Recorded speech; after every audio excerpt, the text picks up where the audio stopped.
The historic Fairmont Le Château Frontenac, often simply called the Château Frontenac, is a renowned hotel nestled in Quebec City, Quebec, Canada. It graces old Quebec's upper town, on the southern side of Place d'Armes. The brilliant architect behind this iconic structure was Bruce Price, and it was constructed under the auspices of the Canadian Pacific Railway Company. The stewardship of the Château Frontenac now belongs to Fairmont Hotels and Resorts. Established in 1893, this magnificent chateau-esque style edifice stands tall with 18 floors, reaching a majestic height of 79.9 meters, 262 feet, perched at an elevation of 54 meters, 177 feet, above sea level. As one of the pioneering Grand Railway hotels, it was officially designated as a National Historic Site of Canada in 1981.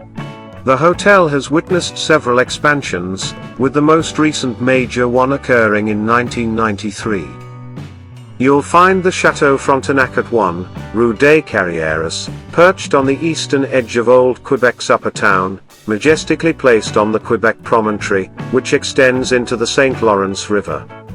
Its boundaries are defined by Rue St. Louis to the north and Rue Mont-Carmel to the south. The picturesque Terrasse Dufferin wraps around the hotel, offering breathtaking views of the St. Lawrence River. Public roads, Rue du Trésor and Rue des Carrières, traverse the hotel grounds. The building itself has earned the esteemed title of Château Frontenac National Historic Site of Canada.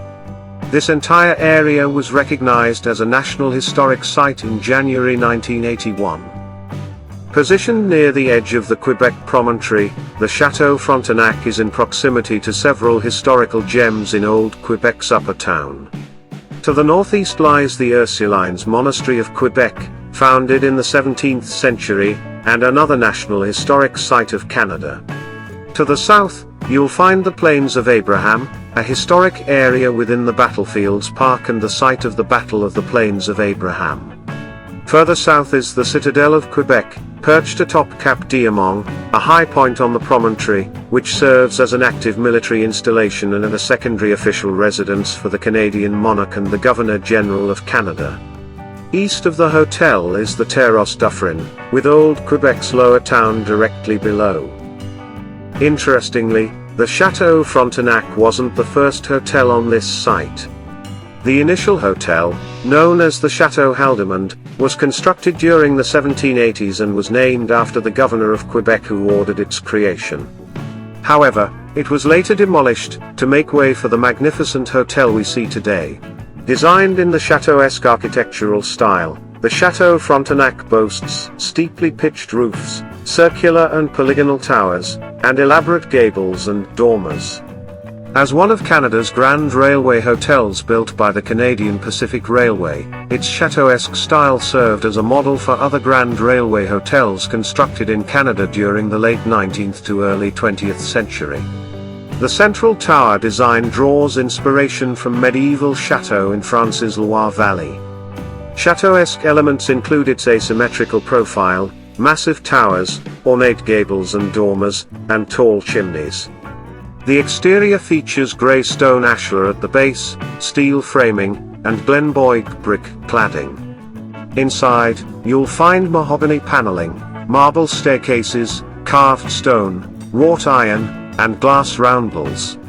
Notably, the Château Frontenac diverges from its French counterparts by emphasizing Gothic elements over Italianate ones. The hotel also incorporates Victorian architectural features, with rich polychromatic surfaces adorning its exterior. Constructed in 1892-93, the Château Frontenac was originally conceived by architect Bruce Price. His initial design envisioned a horseshoe-shaped hotel with 4 wings of varying lengths interconnected at obtuse angles. The first 2 floors primarily consisted of public spaces. While the original plan called for a square structure, the completion of the Terrasse Dufferin influenced a more picturesque design. Since its inception, the hotel has experienced significant expansions and renovations, led by various architects and architectural firms. William Sutherland Maxwell oversaw two major expansions in 1908-09 and 1920-24, with his brother Edward Maxwell co-leading the latter. The 1990s renovations were orchestrated by Arcope, a prominent architectural firm in Montreal. A pivotal 1993 expansion introduced a new wing, led by the then emerging architect Robert Lapierre, who has since become highly regarded in the hotel and hospitality industry in Canada, and a member of the 2011 Fellows of the Royal Architectural Institute of Canada. To enter the hotel, visitors are greeted by porte-cockers marked with substantial dormers and a cupola, leading into the central courtyard and the hotel's main lobby. This 80-meter-tall, 260 feet, building encompasses 18 floors, predominantly occupied by guest rooms and other hotel amenities. After the addition of the tallest tower in 1924, it became the tallest structure in Quebec City, retaining this distinction until the completion of the edifice price in 1930. Although several other buildings in Quebec City have now surpassed it in height, the Château Frontenac remains a prominent fixture on the city's skyline, perched atop a high cape overlooking the St. Lawrence River.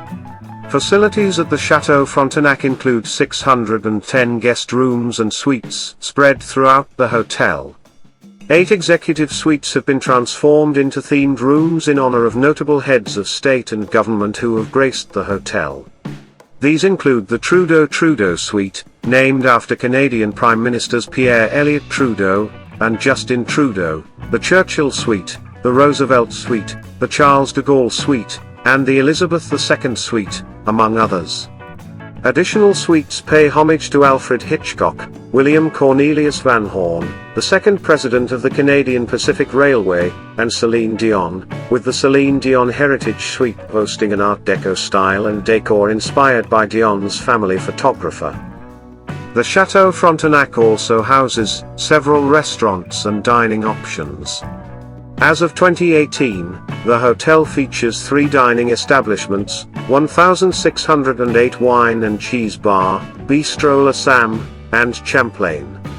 The hotel is committed to sustainability and hosts 4 queen honeybee colonies on its rooftop garden as part of Fairmont Hotels and Resorts Bee Sustainable program.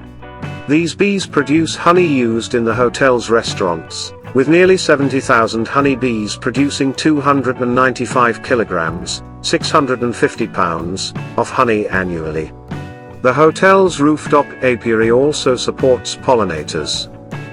In recognition of its excellence, the Château Frontenac was honored with the 2022 Global Hotel of the Year award. History. Background. In the 1870s, a restoration project in Quebec aimed to revive the city's 17th century aesthetic. Lord Dufferin, a contributor to the project, suggested reconstructing the Château Saint-Louis, which once stood where the Château Frontenac is now located.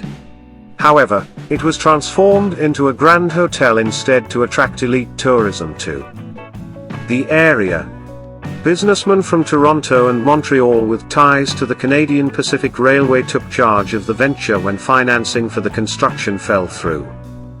1890s present. Completed in 1893, the Château Frontenac was designed by American architect Bruce Price and overseen by William Van Horn, the Canadian Pacific Railway's general manager and a key figure in the railway hotel system. It was part of a series of chateau-esque style hotels constructed for the Canadian Pacific Railway. The final expansion in 1924 introduced the Central Tower, built by Anglin Norcross of Montreal. The hotel pays tribute to Louis de Boisde, Count of Frontenac, the former Governor-General of New France. It played a vital role during World War II, hosting the First and Second Quebec Conferences, where leaders like Franklin Delano Roosevelt, Winston Churchill, and William Lyon Mackenzie King discussed wartime strategy. In 1953, the hotel served as the filming location for the final scene in Alfred Hitchcock's film I Confess. A significant expansion in 1993 added a new wing with a pool, fitness center, and outdoor terrace. The hotel even graced a Canadian postage stamp in 1993. In 2001, the hotel was sold to Legacy Right and renamed the Fairmont Le Château Frontenac. Ivanhoe Cambridge acquired the hotel in 2011, and invested heavily in its restoration and modernization. The Château Frontenac continues to shine as a symbol of luxury and history in Quebec City, welcoming guests from around the world.